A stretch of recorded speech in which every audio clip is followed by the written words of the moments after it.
Our senators and our House members are much more influential than the size of our state would imply, particularly with this administration.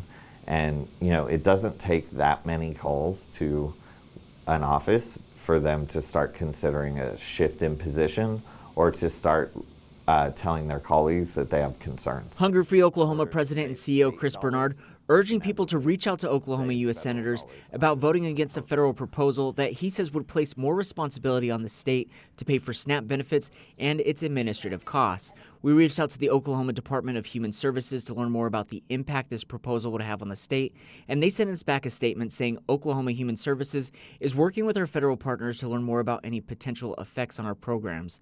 We will communicate with partners and clients as we learn more. It shifts costs onto the states in two different ways in SNAP. One in the administrative cost of the program, so that's traditionally a 50-50 split between the state and the feds. And they want to up that to a 75% to the state, 25% to the federal government. But in addition to that, they want to introduce a new proposal that's never been done before, where the states have to cover part of the SNAP benefits. Now, SNAP in total to our state last year was close to $1.7 billion. And they want between 5 and 25% cost match by the state in those benefits. Bernard says these changes could have a $500 million impact on the state's budget and begs the question of how the state would come up with that money, or what will they cut to find that money. When more people are struggling, right, more people need SNAP and they go on. When economic downturns happen, that's when state revenue drops. And so the real question is, how would states cover that cost? And if they can't, what happens? And the answer is it would shrink.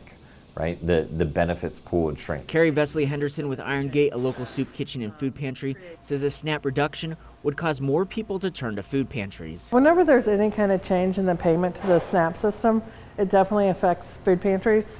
We see an increase in usage. We see new people that we've never seen before. So it just changes the balance of how things happen. So we know the demand will increase. Bernard says this proposal is part of the One Big Beautiful Bill, a budget reconciliation bill proposed by President Trump and the House Republican leadership. He says the Senate has set a goal of voting on this proposal before July 4th. Ryan Stockett, News Channel 8.